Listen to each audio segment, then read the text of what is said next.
Welcome to Keysight Education Portal. Today, we will be discussing the IEEE 1149.6 standard. We will start by doing an overview of IEEE 1149.6 standard. IEEE 1149.6 refers to the extension of IEEE 1149.1 standard, which specifies software and boundary scan device language extensions, required to support the advanced digital networks.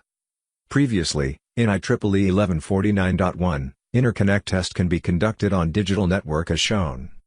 However, with the rise of advanced digital network as shown, boundary scan needs to address issues like AC coupled differential connections, on very high-speed digital paths.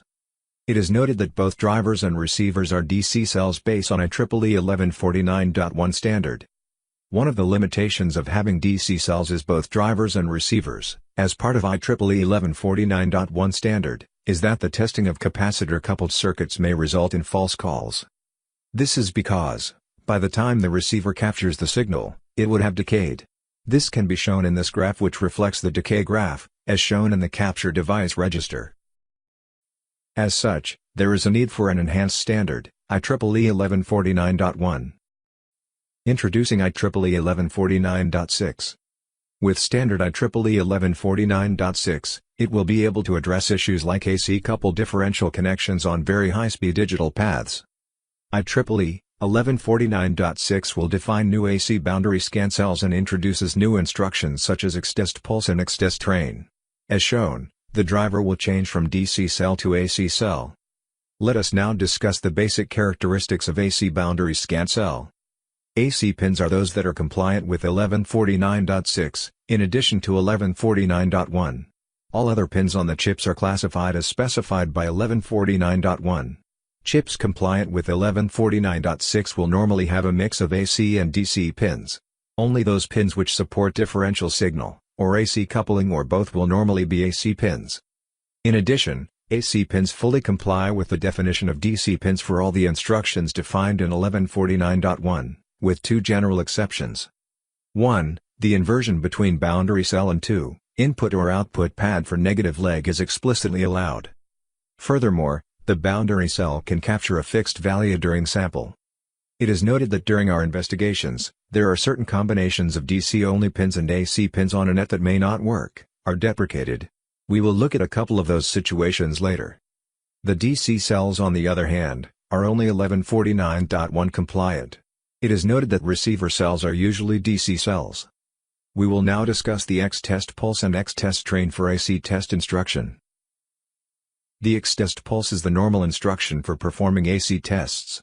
When the instruction is loaded, the AC mode signal is on, and the AC test signal will be turned on at the first falling TCK, after entering the run test or idle state.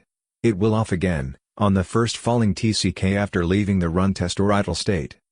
The falling TCK edge is used as 1149.1. which specifies the edge for switching output.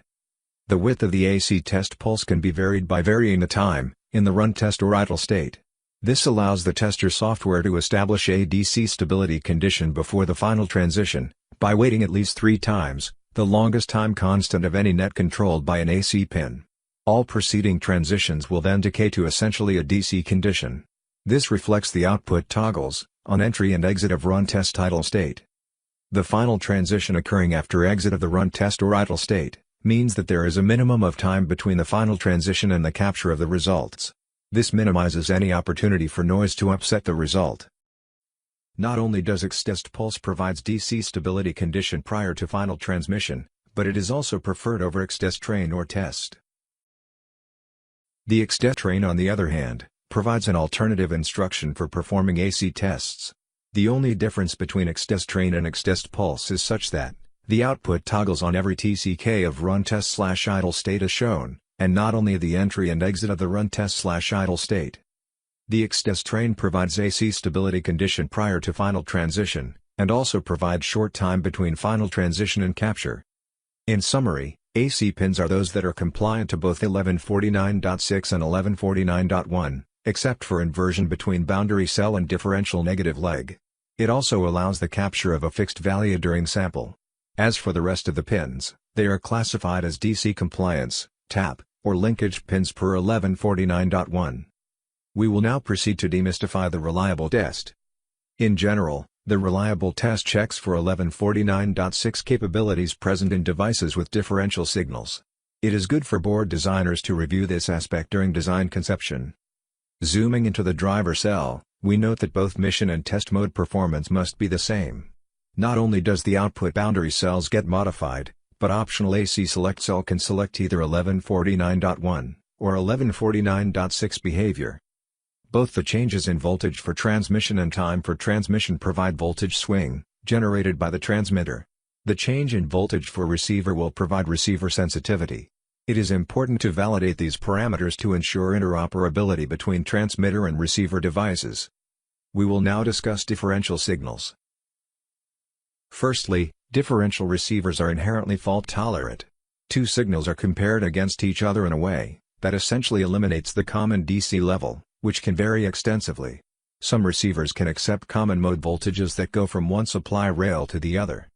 In addition, many of the possible board defects still allow two signals to cross each other, albeit slightly in some cases, and so the defect is not detected.